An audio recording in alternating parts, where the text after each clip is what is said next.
India Legal presents Courts Roundup.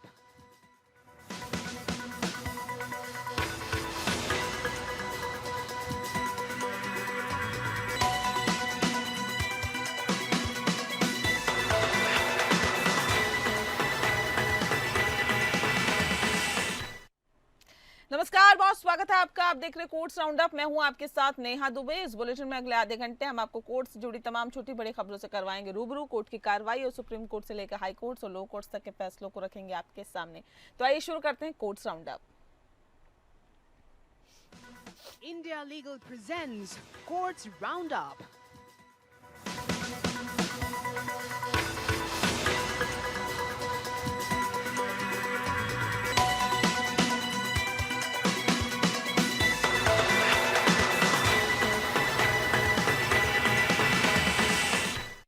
Bulletin की शुरुआत करते हैं। सुप्रीम कोर्ट में ऑनलाइन बेटिंग के मामले में सुनवाई हुई। जी आपको बता दें कि जिसमें याचिकाकर्ता डॉक्टर ए के पॉल और अन्यों ने केंद्र सरकार को ऑनलाइन बेटिंग को विनियमित करने के निर्देश देने की मांग की है। याचिका में ऑनलाइन बेटिंग को विनियमित करने और इसके दुष्प्रभावों को रोकने के लिए केंद्र सरकार को निर्देश देने की मांग की गई है। याचिकाकर्ताओं का तर्क है कि ऑनलाइन बेटिंग से युवाओं में नशे की लत और वित्तीय संकट जैसी समस्याएं बढ़ रही है। सुप्रीम कोर्ट ने मामले की सुनवाई के दौरान ही केंद्र सरकार से ऑनलाइन बैटिंग के संबंध में नीति और विनियमन के बारे में जानकारी मांगी है। कोर्ट ने कहा है कि वह इस मामले में आगे की सुनवाई करेगी और केंद्र सरकार को अपना पक्ष रखने का अवसर देगी। मामले की अगली सुनवाई की तारीख तय की गई है, जिसमें कोर्ट ऑनलाइन बैटिंग के मुद्दे पर आगे की कार्रवाई करेगी। इस मामले में केंद्र सरकार और अन्य पक्षों की प्रतिक्रिया का इंतजार किया है।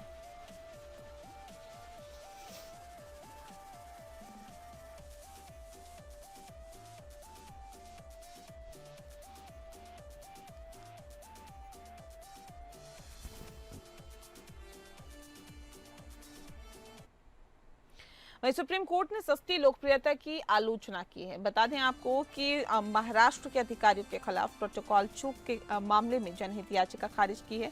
सुप्रीम कोर्ट ने एक जनहित याचिका पीआईएल को खारिज कर दिया है।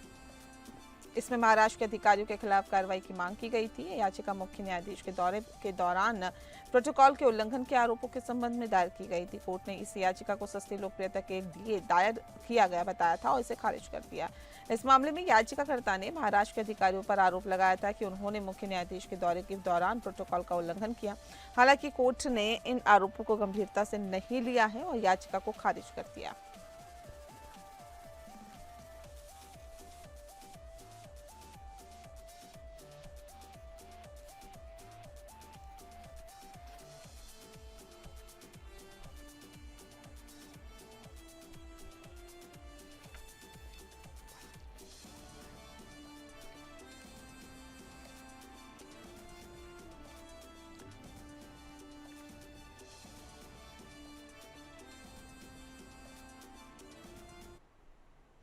वहीं सुप्रीम कोर्ट ने पंजाब और हरियाणा सिविल जज भर्ती 2010 में हस्तक्षेप करने से इनकार कर दिया। ये मामला सिविल जज जूनियर डिवीजन के पदों पर भर्ती से संबंधित है, जिसमें चयन प्रक्रिया पात्रता मानदंड को चुनौती दी गई है।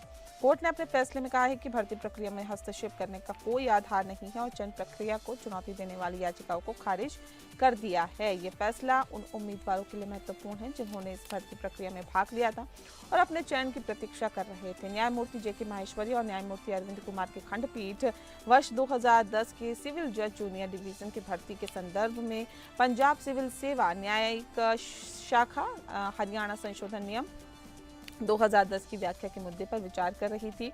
सुप्रीम कोर्ट ने पंजाब हरियाणा सिविल जज भर्ती 2010 में हस्तक्षेप करने से इनकार कर दिया।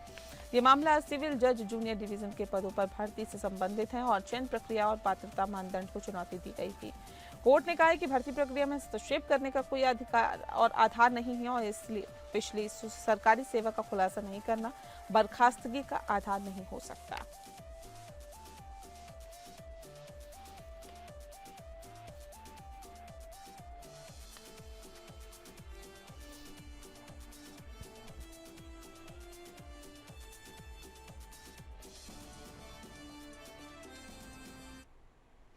अगली खबर का रुख करते हैं। सुप्रीम कोर्ट ने राजस्थान हाईकोर्ट के फैसले को पलटते हुए बता दें आपको कि अनुसूचित जनजाति की एक महिला सिविल जज को बहाल करने का निर्देश दिया, जिन्हें सरकारी शिक्षक के रूप में अपनी पिछली नौकरी का खुलासा नहीं करने के कारण सेवा से बर्खास्त कर दिया गया था। जस्टिस बीवी नागरत्ना और जस्टिस एससी शर्मा के पीठ ने कहा कि न्यायपालिका में महिलाओं का अधिकार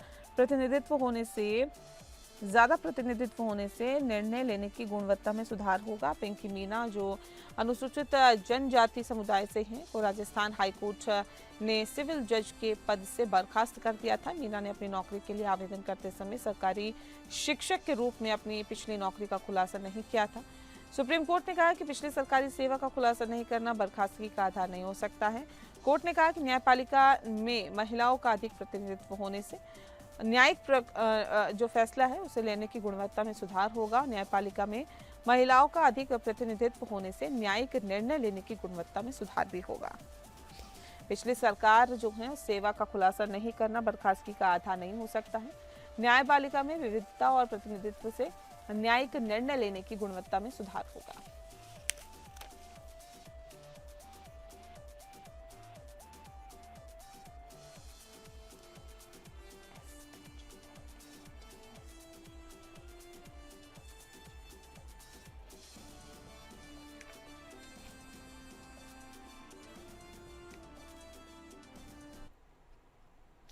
अगली खबर का रुख करते हैं। सुप्रीम कोर्ट ने एक महत्वपूर्ण केस में सुनवाई की। बता दें आपको कि सुप्रीम कोर्ट ने SHUATS विश्वविद्यालय के कुलपति के खिलाफ यूपी गैंगस्टर एक्ट के तहत दर्ज FIR को रद्द कर दिया है। सुप्रीम कोर्ट ने उत्तर प्रदेश गैंगस्टर एक्ट के तहत SHUATS विश्वविद्यालय के कुलपति के खिलाफ दर्ज FIR को रद्द कर दिया। जस्टिस MM सुंदरेश और जस्टिस अहमद R हुसैन की पीठ ने कहा है कि इस मामले में गैंगस्टर एक्ट का दुरुपयोग किया गया और FIR दर्ज करने का कोई औचित्य नहीं है। ये मामला SHUATS विश्वविद्यालय के कुलपति के खिलाफ दर्ज FIR से संबंधित है।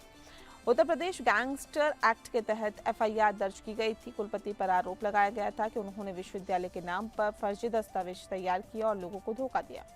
सुप्रीम कोर्ट ने कहा कि इस मामले में गैंगस्टर एक्ट का दुरुपयोग किया गया और FIR दर्ज करने का कोई औचित्य नहीं है। सुप्रीम कोर्ट ने कहा है कि इस मामले में गैंगस्टर एक्ट का दुरुपयोग किया गया। कोर्ट ने कहा है कि FIR दर्ज करने का कोई औचित्य नहीं है। कोर्ट ने कहा है कि कानूनी प्रक्रिया का सम्मान करना चाहिए और इसका दुरुपयोग नहीं किया जाना चाहिए। सुप्रीम कोर्ट के इस फैसले से ये स्पष्ट होता है कि कानूनी प्रक्रिया का सम्मान करना चाहिए और इसका दुरुपयोग नहीं किया जाना चाहिए। इस मामले में गैंगस्टर एक्ट का दुरुपयोग किया गया था, जिसे सुप्रीम कोर्ट ने रद्द कर दिया।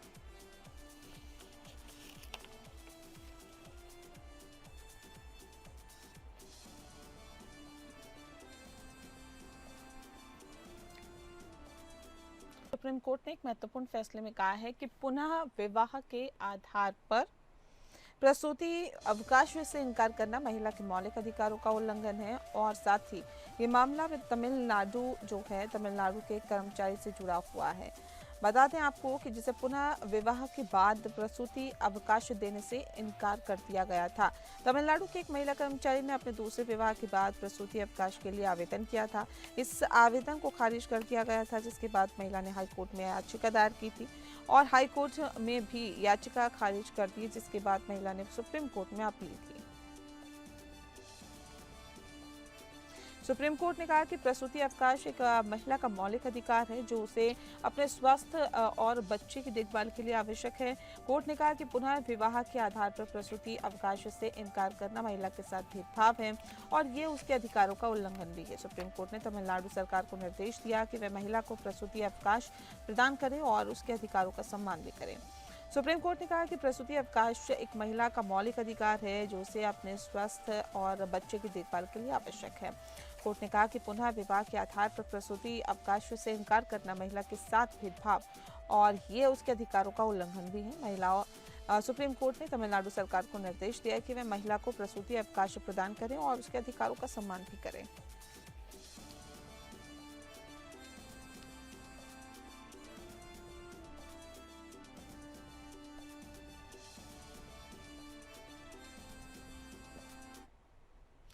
वहीं पॉक्सो एक्ट में अब सुप्रीम कोर्ट ने इस पूरे मामले में एक बड़ा कदम उठाया। बता दें आपको, सुप्रीम कोर्ट ने पॉक्सो मामले में दोषी के द्वारा पीड़िता से शादी करने के चलते रेप के दोषी की सजा माफ कर दी है। जस्टिस अभय एस ओक की अध्यक्षता वाली बेंच ने संविधान के अनुच्छेद 142 के तहत अपनी असाधारण शक्तियों का इस्तेमाल करते हुए रेप के सजा के दोषी की सजा को माफ कर दिया है। बता दें आपको, जस्टिस ओक ने कहा है कि मामले के तथ्य सभी के लिए आंखें खोलने वाले हैं। ये कानूनी प्रणाली में कमी को उजागर करता है। उन्होंने कहा कि यहाँ पीड़ित जो अब वयस्क है उसे दोषी के साथ अपने रिश्ते से ज्यादा कानूनी नतीजों का सामना करना पड़ा।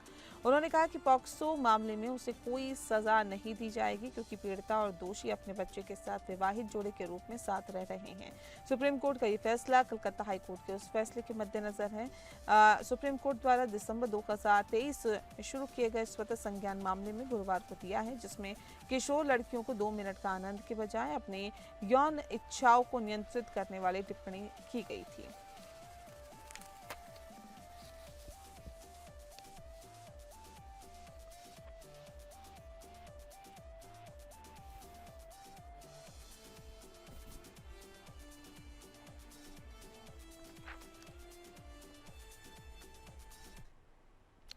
वहीं दिल्ली हाईकोर्ट ने स्क्रैप डीलरों को राहत देने से इनकार कर दिया। बता दें आपको कि जिस पर सेना के रहस्यों को पाकिस्तान में स्थानांतरित करने में मदद करने का आरोप है, ये है आरोपी ने कथित तौर पर संवेदनशील जानकारी लीक की थी जिससे राष्ट्रीय सुरक्षा को खतरा भी हो सकता है। दिल्ली हाई कोर्ट ने स्क्रैप डीलर की जमानत याचिका खारिज कर दी है। कोर्ट ने माना है कि आरोपी के खिलाफ आरोप गंभीर है और राष्ट्रीय सुरक्षा को खतरा हो सकता है। आरोपी पर सेना के रहस्यों को पाकिस्तान में स्थानांतरित करने में मदद करने का आरोप है। जांच एजेंसी ने आरोपी के खिलाफ ठोस सबूत जुटाए हैं। दिल्ली हाई कोर्ट ने अपने फैसले में कहा है कि आरोपी के खिलाफ आरोप गंभीर हैं और जमानत देने से राष्ट्रीय सुरक्षा को खतरा हो सकता है। कोर्ट ने जांच एजेंसी द्वारा जुटाए गए सबूतों को ध्यान में रखते हुए जमानत याचिका खारिज कर दी।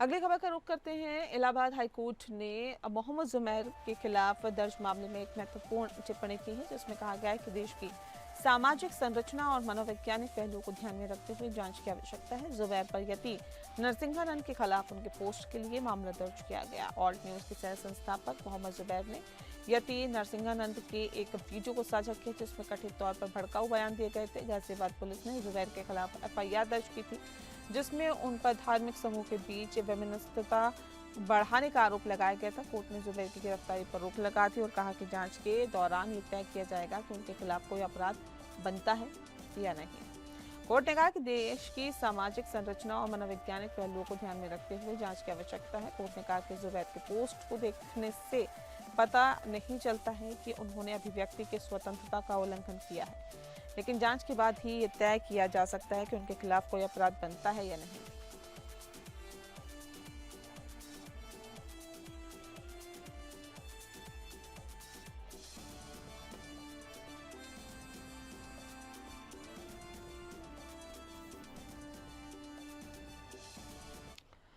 और इसी के साथ बुलेटिन में फिलहाल के लिए इतना ही। मुझे दीजिए इजाजत। नमस्कार।